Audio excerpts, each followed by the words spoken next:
இன்றைக்கி நம்ம படப்பையில் இருக்க அம்மா ஹோட்டலுக்கு வந்திருக்கோம். இந்த ஹோட்டலில் வெஜ் நான்வெஜ் ஐட்டம்ஸ் எல்லாமே அவைலபிளாக இருக்குது. இந்த ஹோட்டலோட சீட்டிங் கெப்பாசிட்டி, ஆம்பியன்ஸ் எல்லாமே அவ்வளோ சூப்பராக இருந்துச்சு. நம்ம இன்றைக்கி இங்கே வாங்கினது ஒரு வெஜ் மீல்ஸ். இதோட ப்ரைஸ் வந்து 80 ரூபா. அதோட ரிவ்யூவை பார்ப்போம். இந்த வெஜ் மீல்ஸில் ஃபஸ்ட் நம்ம ட்ரை பண்ணி பார்த்தது பொடலங்காய் கூட்டு போட்டு ட்ரை பண்ணி பார்த்தோம். பொடலங்காய் கூட்டோட டேஸ்ட் வந்து அவ்வளோ சூப்பராக இருந்துச்சு. வெண்டைக்காய் பொரியல், அப்பளம் கூட இந்த பொடலங்காய் கூட்டு வச்சு சாப்பிட்றதுக்கு டேஸ்ட்டு அவ்வளோ சூப்பராக இருந்துச்சு. கண்டிப்பாக டேஸ்ட்டு ரொம்ப மெல்ட்டிங் ஆகும்.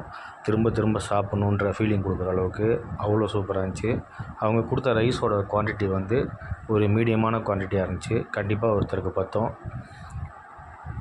யூஸ்வலாக நம்ம பொடலங்காய் கூட்டு நிறைய இடத்துல வாங்கியிருந்தாலும் இந்த அளவுக்கு டேஸ்ட்டு நம்ம இது வரைக்கும் சாப்பிட்ட ஹோட்டலில் எங்கேயுமே இல்லை. அதுக்கடுத்து நம்ம ட்ரை பண்ணி பார்த்தது வத்த குழம்பு. வத்த குழம்போட டேஸ்ட் நல்லா இருந்துச்சு. ஆனால் இதில் ஓவர் காரம் போட்டு டோட்டலாக ஸ்பாயில் பண்ணிட்டாங்க. காரத்தை வந்து கொஞ்சம் அவங்க கம்மி பண்ணியிருந்தாங்கன்னா கண்டிப்பாக இது அல்டிமேட்டாக இருந்திருக்கும். காரம் ரொம்ப விரும்பி சாப்பிட்றவங்களுக்கு இந்த டேஸ்ட் வந்து கண்டிப்பாக பிடிக்கும்.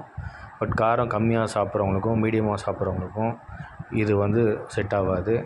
கொஞ்சம் அவங்க காரம் கம்மி பண்ணியிருக்கலான்றது நம்மளோட ஒரு சின்ன ஒரு வேண்டுகோள்.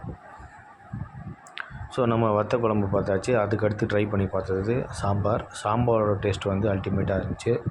குறிப்பாக இந்த வெண்டைக்காய் வறுவல் கூடயும் அப்பளம் கூடமும் வச்சு சாப்பிட்றதுக்கு சாம்பாரோட டேஸ்ட் வந்து வேறு லெவலில் இருந்துச்சு. அவங்க கொடுத்த சாம்பாரோட குவான்டிட்டியும் போதுமான அளவுக்கு இருந்துச்சு. கண்டிப்பாக இது வந்து ஒரு மஸ்ட் ட்ரை தான். ஸோ நம்ம சாம்பார் ட்ரை பண்ணி பார்த்துட்டோம். அதுக்கடுத்து நம்ம ட்ரை பண்ணி பார்த்தது தக்காளி ரசம். அதில் நிறையா மிளகு போட்டிருந்தாங்க. அந்த இஞ்சியோட ஃப்ளேவரு எல்லாமே இறங்கி சாப்பிட்றதுக்கு அவ்வளோ சூப்பராகவும் அவ்வளோ டேஸ்டியாகவும் இருந்துச்சு. கண்டிப்பாக நீங்கள் இங்கே சாப்பிட்டிங்கன்னா உங்களுக்கு ரசம் ரொம்ப பிடிக்கும். அவங்க கொடுத்த ரசத்தோட குவான்டிட்டியும் அதிகமாக தான் இருந்துச்சு. இந்த வெண்டைக்காய் பொரியலுக்கும் அப்பளத்துக்கும் செம்ம காம்பினேஷனாக இருந்துச்சு. ஸோ நம்ம ரசத்தோட ரிவ்யூ வந்து பார்த்துட்டோம்.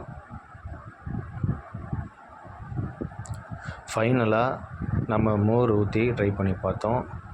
மோரோட டேஸ்ட்டு அவ்வளோ சூப்பராக இருந்துச்சு. அதில் நிறையா கொத்தமல்லி, இஞ்சி இதெல்லாம் தட்டி போட்டிருந்தாங்க. அந்த கருவேப்பிலை ஃப்ளேவரு எல்லாமே இறங்கி சாப்பிட்றதுக்கு அவ்வளோ சூப்பராக இருந்துச்சு. மிளகாலாம் சின்ன சின்னதாக பச்சை மிளகா கட் பண்ணி போட்டிருந்தாங்க.